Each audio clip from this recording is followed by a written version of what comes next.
Entonces podíamos eh, resumir que los tejidos meristemáticos, ¿cierto? Son los tejidos que hacen crecer a la planta, ¿cierto? En longitud y en grosor, ¿ya? Las plantas que crecían en longitud o en ramas o en ramificación, ya tanto como en el tallo como en la raíz, ¿cierto? Iba a tener una punta, ¿cierto? En el caso del meristema apical caulinar, ¿cierto? O en el caso del meristema apical radical, ¿cierto? Para hacerla crecer en longitud, o los meristemas que íbamos a encontrar también en las axilas, ¿cierto? De las hojas, o también en ciertas zonas de la raíz, para formar nuevas raíces. Pero además existe otro tipo de meristema, ¿cierto? Que es el que hace crecer los haces vasculares, ¿cierto? Ese es el que se llama cambium, ¿ya? Y el cambium siempre se va a encontrar en medio de los haces vasculares. Por un lado va a tener floema hacia afuera y hacia adentro siempre va a tener xilema. Entonces cuando se ve ahí un vaso, eh, un haz vascular, por así decirlo, no, así se llama, un haz vascular, en algún tallo, ese haz vascular va a tener por un lado xilema, hacia adentro, hacia afuera va a tener floema y en el medio va a tener cambium. ¿Ya? El cambium entonces lo va a estar creciendo en grosor. Esto en el crecimiento primario, ¿cierto? Dijimos que en el crecimiento secundario, el xilema secundario es lo que se transforma después en madera, ¿ya? Y en crecimiento secundario aparece otro tipo de meristema que se llama felógeno, ¿ya? Y ese felógeno lo que produce es corteza, ¿ya? Corteza hacia afuera. Entonces, si la planta va a crecer hacia arriba en las puntas, ¿cierto? De sus ramas y hacia abajo o hacia los lados en las puntas de sus raíces, va a utilizar meristemas, ¿cierto? Meristemas apicales. Si la planta requiere crecer en el ancho, ¿cierto? Porque va a necesitar cada vez más agua y sales a medida que va creciendo, ¿cierto? Entonces el tallo se va engrosando, va a ir aumentando, ¿cierto? Su masa en las haces vasculares, va a ir creciendo su xilema y su floema, pero a lo ancho a través del cambium, ¿ya?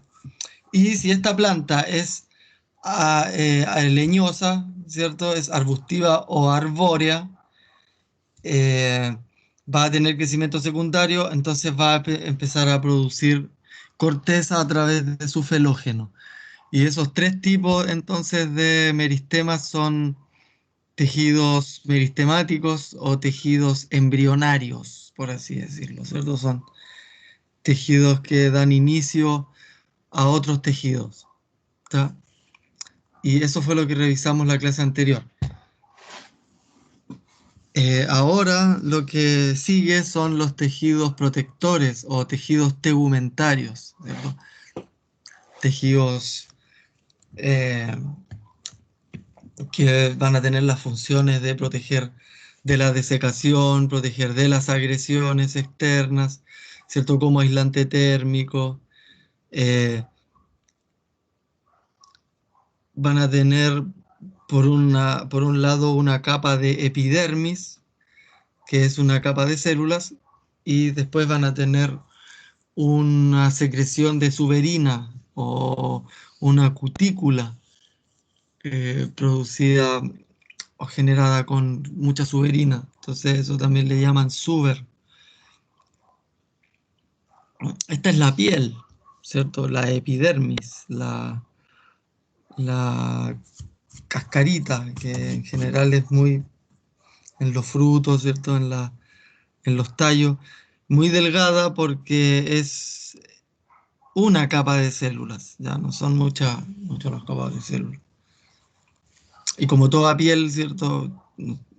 Tanto nosotros estamos estudiando esto en seres vegetales, pero nosotros animales también tenemos un tejido tegumentario que nos protege de la desecación, ¿cierto? De la agresión externa, el diamante térmico. Y además estos tejidos protectores tienen muchas modificaciones, ¿cierto? Además de ser células gruesas o células que generan más ceras, eh, células que generan más suberina. La suberina es en general el corcho que tienen todas los-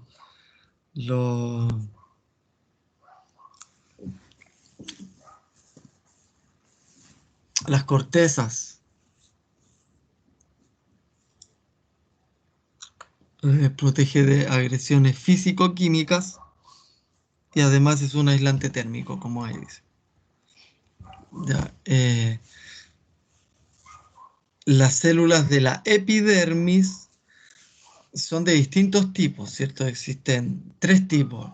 Las células epidérmicas propiamente tal, los estomas, ¿cierto? Que son esos sistemas de apertura para el movimiento de gases eh, hacia el interior y hacia afuera de la planta. Y además tricomas, ¿cierto? Que aquí aparecen como pelos, pero ustedes no lo anoten como pelos, por favor, anótenlo como tricomas. Ya. Y los tricomas son justamente células epidérmicas, igual que los estomas o las células mismas de la epidermis.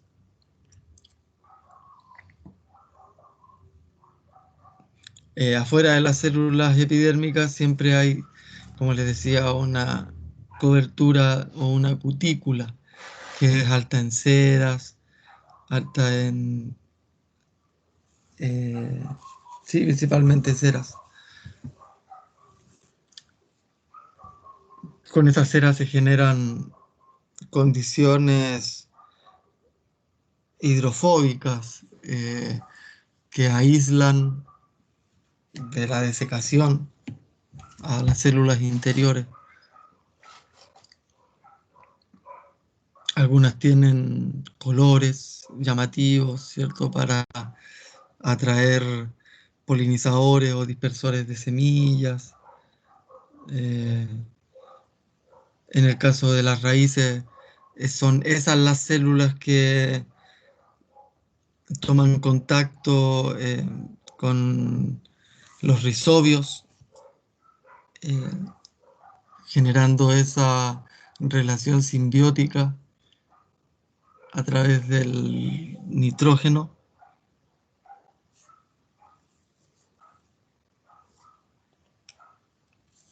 Los estomas, a su vez, están formados por unas células oclusivas, que son las células que se hinchan para permitir o no las aperturas, ¿cierto? Estomáticas, y unas células anexas o células acompañantes que están en todos los estomas. Estas, como les decía, estaban implicados en el intercambio de gases y por lo tanto regulan también la pérdida de agua en forma de evapotranspiración. De hecho, las plantas cactáceas tienen estomas que están cerrados en el día justamente para evitar tanta pérdida por evapotranspiración en los desiertos donde hay un montón de calor y una diferencia de presión de vapor muy importante como para deshidratar, ¿cierto? Para desecar. Entonces, por eso evolucionaron de esa forma. Además de que las células epidérmicas de los cactus sí tienen una cutícula de cera muy gruesa, que puede superar el milímetro de grosor a veces. Y son estas estructuras las que permiten entonces sostener, ¿cierto?, la alta humedad o seres de alta humedad en esas condiciones. Por eso es tan importante el tejido tegumentario, porque permite, ¿cierto?, o los organismos mantenerse en ambientes que no son los más favorables, ¿cierto? La deshidratación es un tema importante. Además, también muchas de estas ceras o cutículas también protegen de la radiación ultravioleta, que es algo que también genera mucho daño en las células, mucho daño también en los cromosomas. Entonces, afecta después la manifestación genética, y si no es por estas sustancias que se secretan en la epidermis, no se podría sobrevivir, ¿cierto?, directamente al sol. Entonces las plantas tienen justamente todas esas capacidades debido a estas células epidérmicas que ellas tienen. Y además los tricomas también tienen un efecto de cambiar, ¿cierto?, la diferencia de presión de vapor o de humedad directamente entre las células epidérmicas y el ambiente. eh, Permiten de repente condensar humedad, ¿cierto? Y generar gotas de agua de rocío, ¿cierto? En la epidermis hay tricomas que permiten la absorción de agua a través de la epidermis, ¿cierto? En casos, muy pocos casos, también en cactáceas y en plantas eh, de estas, ¿cómo se llaman? Plantas suculentas.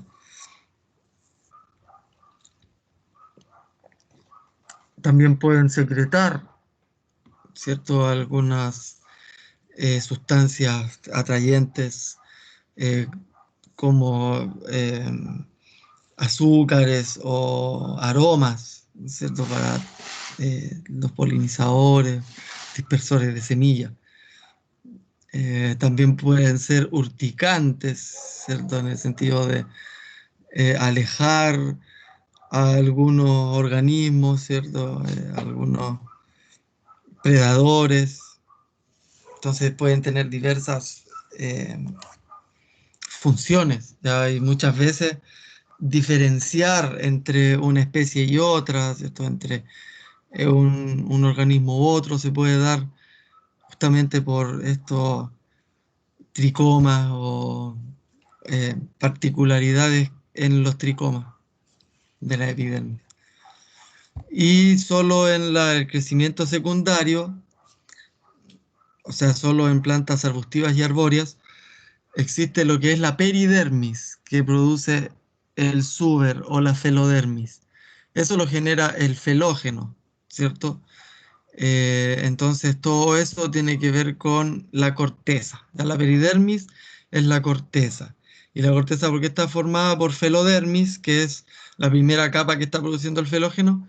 Además de la secreción de suber, que es todo ese corcho que le da la forma especial y particular a la corteza.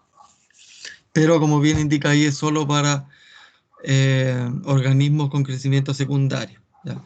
Mientras que todas las plantas, las con crecimiento primario, todas las que tengan crecimiento primario, ¿cierto? Que serían todas, solo algunas tienen crecimiento secundario, van a tener epidermis. Mientras que peridermis o corteza van a tener solo las plantas con crecimiento secundario, que son las arbustivas y arbóreas, ¿ya? Las plantas herbáceas solo van a tener crecimiento primario, solo que no se les olvide nunca. Entonces ahí tenemos ejemplos de la epidermis, ¿cierto? Que es un tejido complejo formado por distintos tipos de células, entre ellas la- los estomas, ¿cierto? Los tricomas, los idioblastos.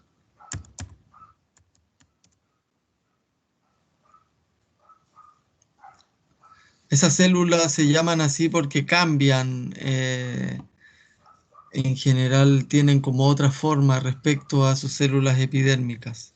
O sea, los idioblastos o células buliformes que le llaman.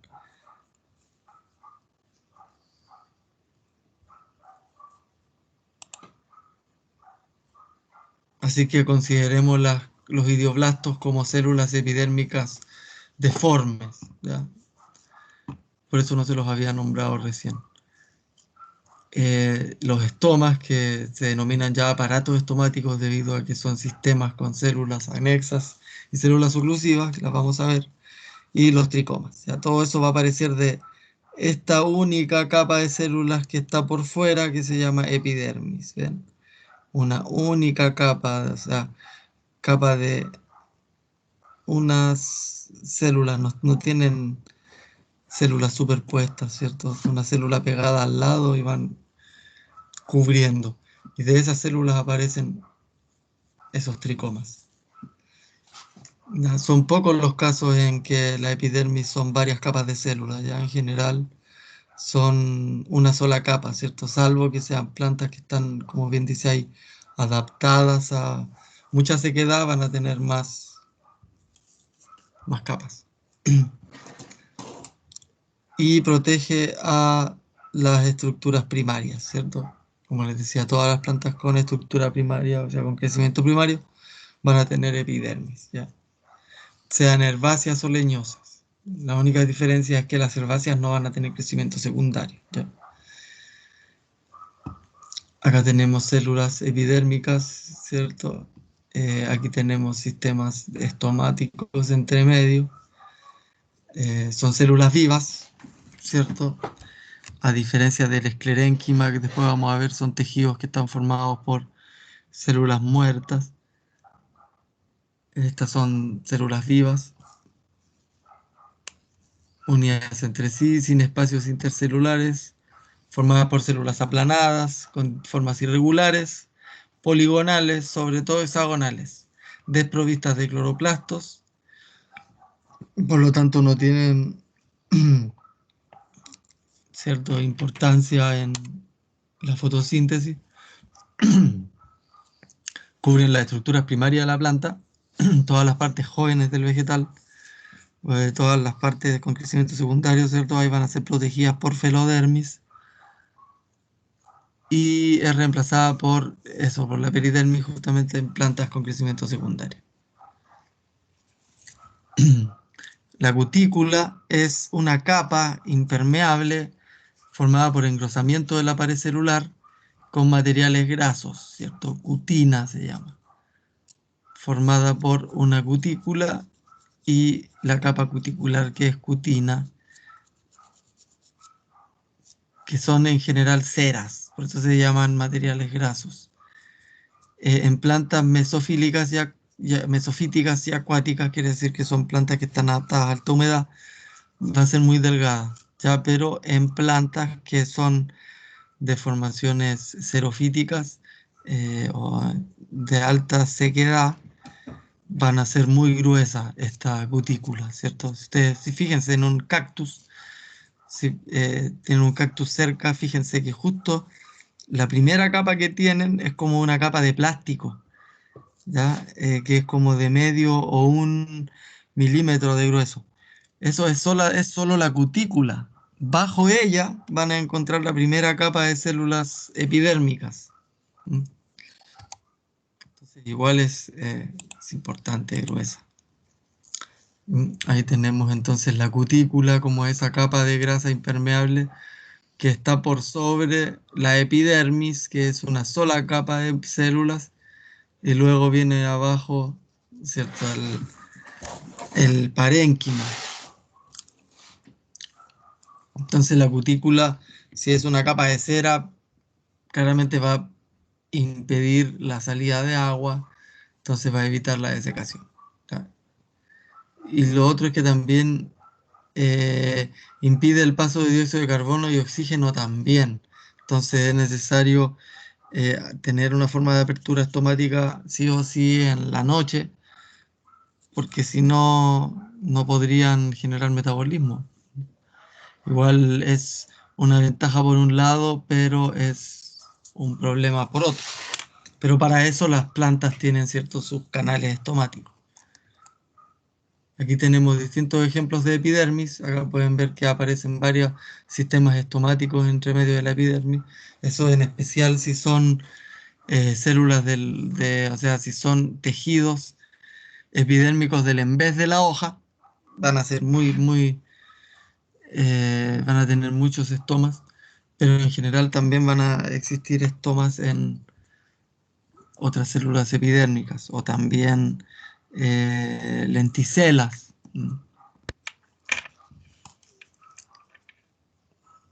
Ahí tienen distintas fotos.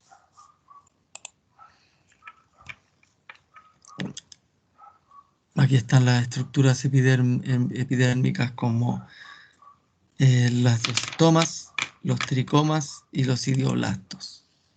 Ya, los estomas o sistema estomático es el canal por el cual las plantas pueden circular gases, dióxido de carbono, ¿cierto?, hacia el interior, oxígeno hacia el exterior y vapor de agua.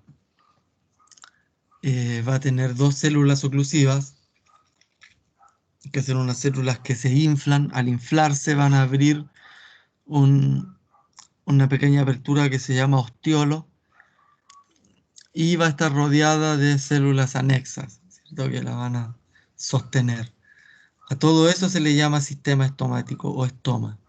¿Ya? Células anexas, células oclusivas y su ostiolo o la apertura que se va a generar cuando se hinchen las células oclusivas.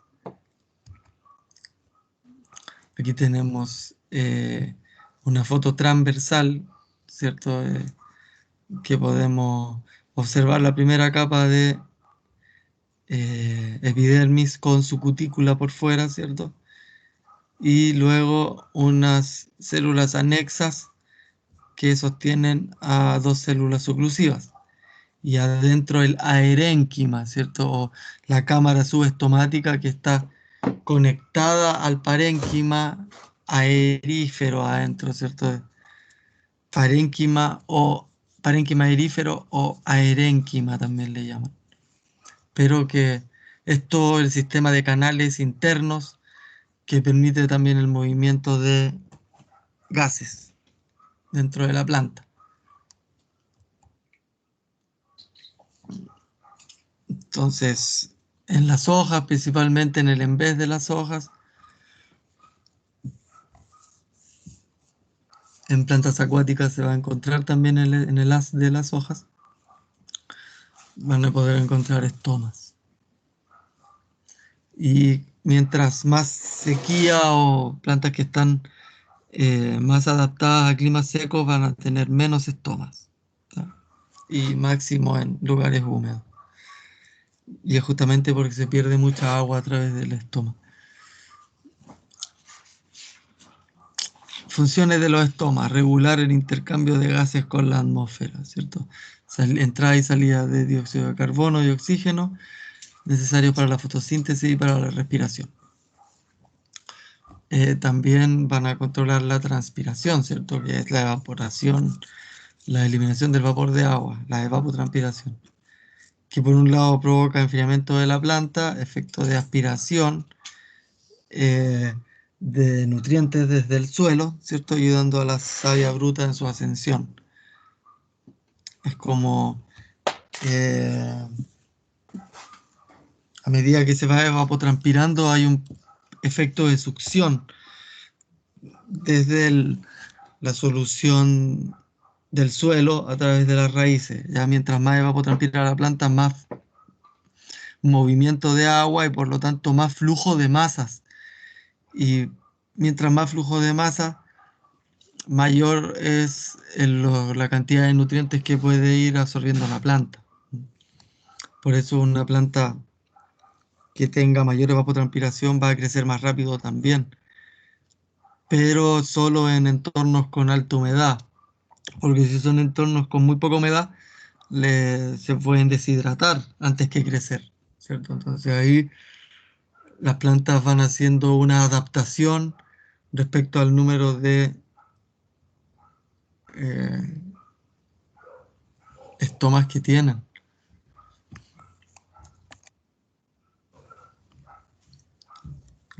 Ahí hay otra foto de una estoma.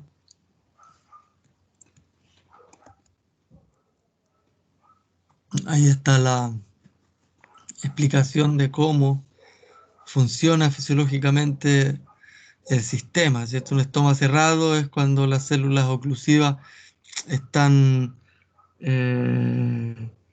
como flácidas, ¿cierto? Están con poca agua, pero cuando se inflan y se llenan de agua, estas se abren, ¿cierto?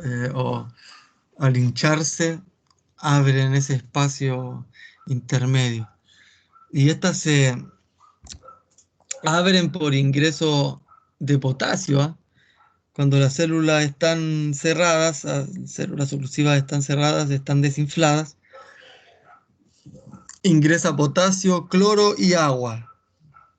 Y por un efecto de osmosis se inflan y forman el ostiolo. Luego, liberando ese ion potasio y cloro, se pierde también agua y vuelve a su estado flácido. Así es como se abren y se cierran los estómagos. Ahí tenemos más estomas con sus células oclusivas y alrededor son todas células epidérmicas.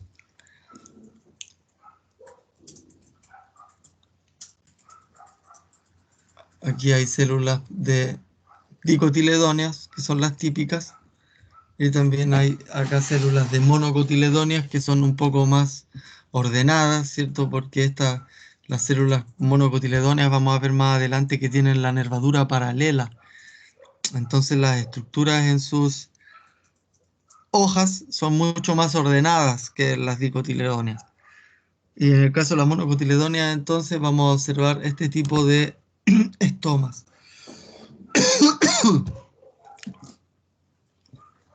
Solo con dos células anexas que están íntimamente asociadas a las oclusivas. El ostiolo es un poco más cuadrangular, dice ahí, que es más alargado, se refiere.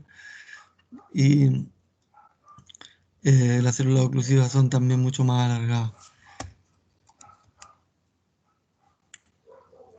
Acá tenemos tipos de adaptaciones de los estomas a sistemas eh,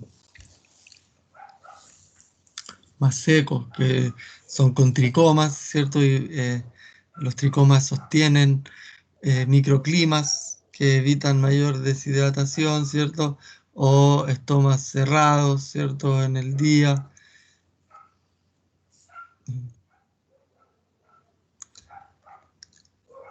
O a veces hay células oclusivas que no están acompañadas de las células anexas, entonces aparecen así nomás entre medio de las células epidérmicas. ¿Ya? Acá hay algunas fotos de estomas y células epidérmicas, ¿cierto? Con sus formas. Acá tenemos unas fotos de tricomas, son esos pelitos que se ven, como les digo, son células epidérmicas que aparecen de la capa externa, ¿cierto? De la epidermis. Algunas tienen hasta forma de aguijón, ¿cierto? Algunas plantas trepadoras tienen estas estructuras en sus células epidérmicas para poder ir trepándose. Otras tienen formas estrelladas, ¿cierto? Ramificadas para capturar o mejorar la captura de humedad. Recuerden que en general aparecen estas estructuras en plantas que están adaptándose a la sequía, o algunas que son glandulares, ¿cierto? Y generan producción de algún tipo de sustancia. Ahí también. Eh, Tricomas con glándulas o pelitos que se pueden observar en plantas que están con gotitas en las puntas, ¿cierto? Algunas pegajosas. Esas son secreciones que pueden salir de esas glándulas en los tricomas. Y en algunos casos también estos tricomas pueden tener hasta forma de escamas también, ¿cierto? Para absorción de agua, ya, a nivel de la hoja, a nivel de estructura aérea.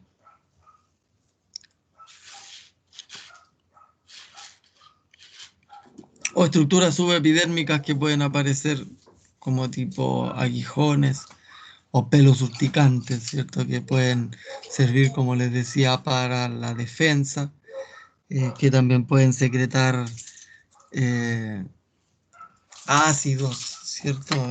Pueden secretar bases.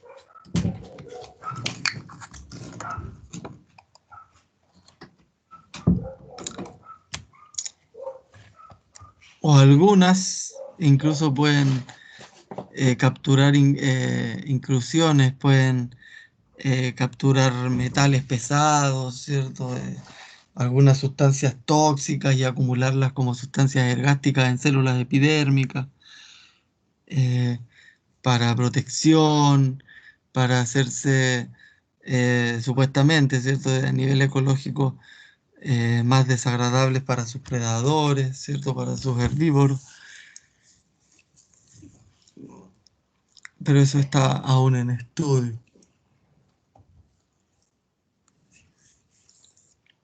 Y la peridermis, como bien les decía, es para tejidos secundarios, tallos que están formando corteza. La corteza es la que se genera a partir de el felógeno, ¿cierto? O cambio un suberígeno, ¿cierto? El felógeno produce felodermis y la felodermis más suberina sería la peridermis. ¿Ya? La peridermis entonces es el nombre científico de la corteza, ya que no se nos olvide, no, no decir la palabra corteza, sino es peridermis. ¿Y de qué está formada la peridermis? Entonces, de suberina, felógeno y felodermis. Ya. Ahí tenemos la capa de Suber, ¿cierto? Desde el felógeno. Esto solo para eh, tejidos, o sea, organismos con crecimiento secundario, ¿cierto? Aquí se ve clara la formación de madera hacia el centro, ¿cierto? Todo lo que es xilema secundario, hacia afuera la capa de floema y por último todo la corteza. Ahí están las células suberosas, son células muertas, ¿cierto? Son tubulares, dispuestas de manera compacta, con paredes impregnadas de suberina, entonces es impermeable. ¿Ya?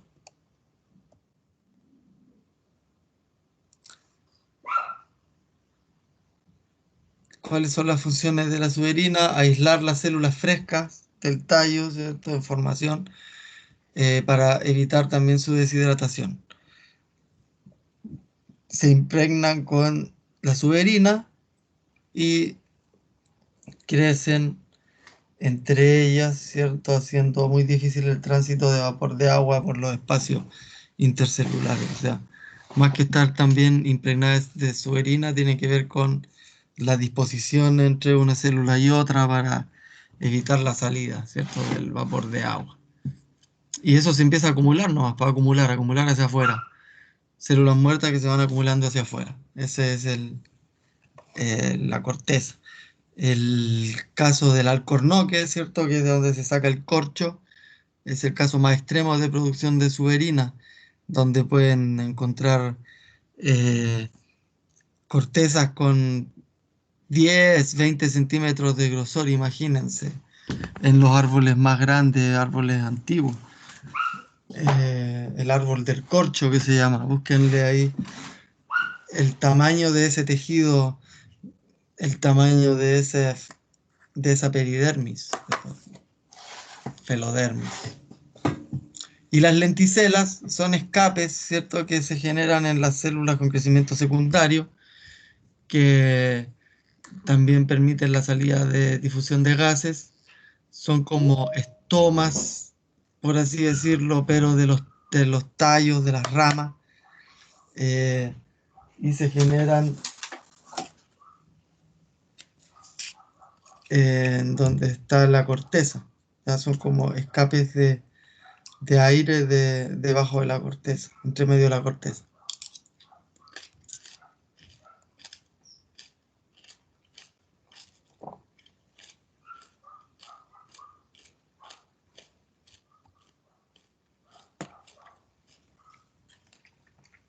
Y en la raíz tenemos entonces la última capa de células, que es la epidermis, y de esa capa de células se empiezan a alargar unas estructuras que son unicelulares, que se llaman pelos radicales, ¿ya? Un pelo radical entonces no son varias células que van saliendo hacia afuera. Eso es una particularidad de los pelos radicales, ¿ya? Nunca olviden que los pelos radicales son unicelulares. Entonces es una sola célula de la peridermis, de la epidermis, que empieza a crecer más allá de lo normal en forma de pelo, pero ese pelo es una sola célula alargada.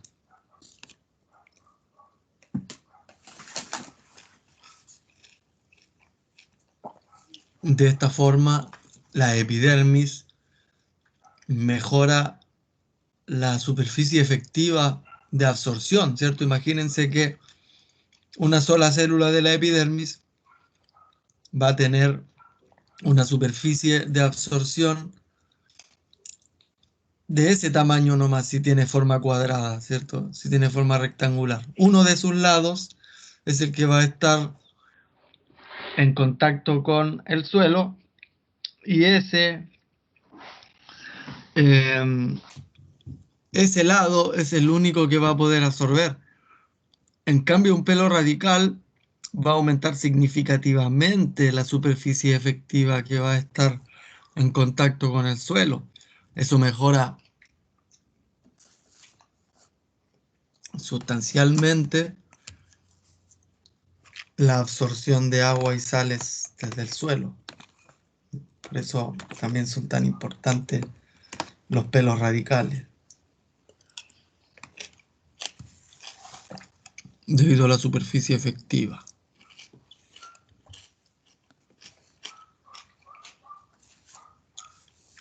Ahí se ve una semilla que está germinando, ¿cierto? Bueno, eso ya es un embrión. Tiene afuera sus cotiledones y su radícula. En su radícula se puede observar, ¿cierto?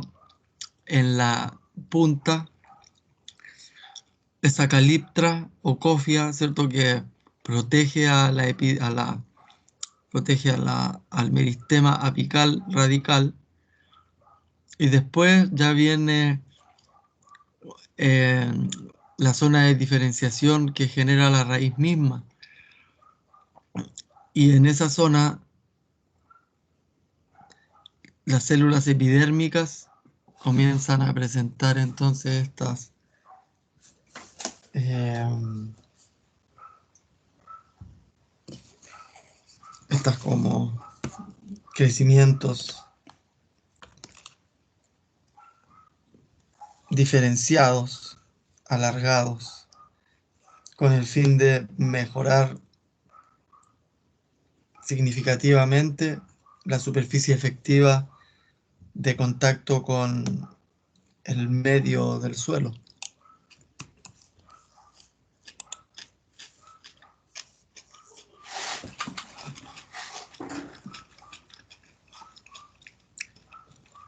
Entonces ahí estaríamos con los tejidos tegumentarios, ¿cierto? O tejidos protectores. Teníamos por un lado la epidermis y por otro lado la peridermis, ¿cierto? La epidermis podían ser células epidérmicas que en el caso de la raíz pueden generar pelos radicales. También teníamos células anexas y oclusivas que eran parte de un estoma. Y también teníamos tricomas que en el caso de las hojas o los tallos, ¿cierto? Permite mejorar el microclima, ¿cierto? Evitar la pérdida de agua, defenderse de ataques de plagas y enfermedades. eh,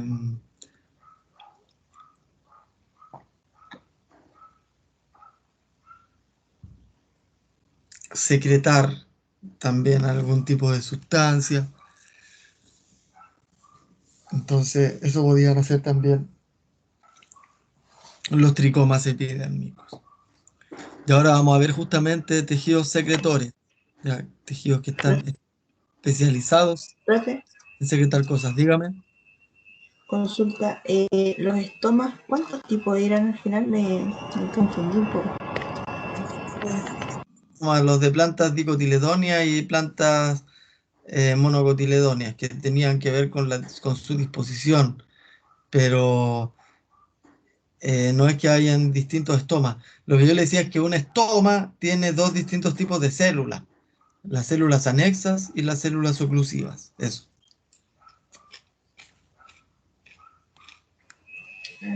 Gracias.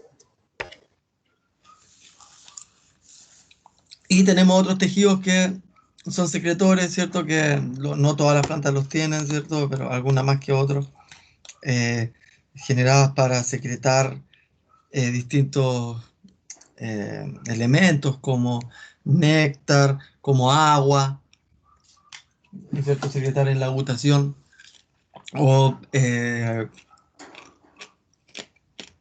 sustancias tóxicas o urticantes para prevenir predación, o cuando generan látex, ¿cierto? O cuando generan resina, que son, ¿cierto? Algunos tipos de plantas. Nada más, en general plantas medicinales tienen mucho de estos glándulas secretoras o tejidos secretores. Entonces estos van a ser los externos, van a ser los nectarios o nectártodos, los hidátodos y los pelos urticantes. Y internos van a ser tubos laticíferos, que son los que están encargados del movimiento del látex. Eh, si ustedes, por ejemplo, quebran o rompen una hoja de una lechuga en la mata, van a poder observar esos tubos laticíferos, que es por donde van a empezar a liberar como una leche, ¿cierto? La lechuga, de hecho, por eso se llama así, ¿cierto? Lactuca o lechuga por la leche, por el látex que tiene. O caso de plantas con canales resiníferos, ¿cierto? Como muchos árboles, muchos pinos. Ahí tenemos coevolución de muchas plantas con insectos respecto al proceso de la polinización y a la toma de néctar, ¿cierto? Que hacen los insectos polinizadores de la flor.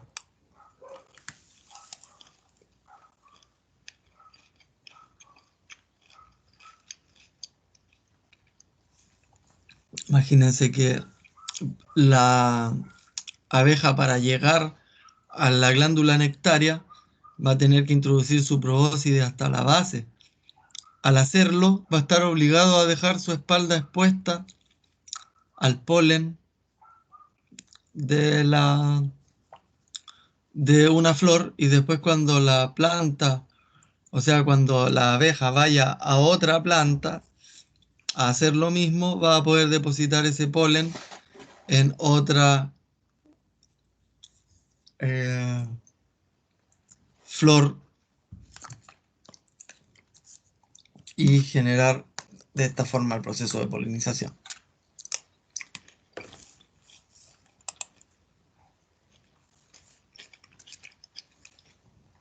O también hay otras plantas que están especializadas en adquirir sus nutrientes de animales y no del suelo. Y en este caso son las que denominan plantas carnívoras, ¿cierto? Estas plantas generan esas estructuras ricas en pegamento. Entonces cuando llega un insecto y se queda pegado ahí, sabrán qué le pasa al insecto, ¿cierto? Y esos son los hidátodos. Muchas plantitas tienen esta mutación, ¿cierto? La liberación de gotitas de agua. ¿Ya? Entonces terminamos con esa parte 5 y 6 Vamos a seguir con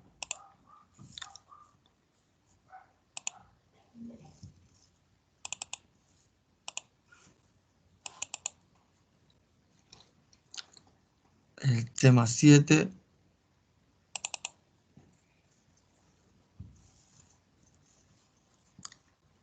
Tejidos fundamentales. Ya.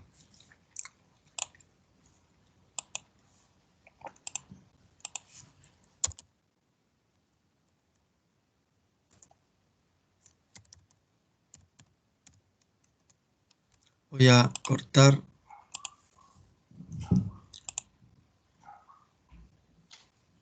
Voy a cortar la grabación.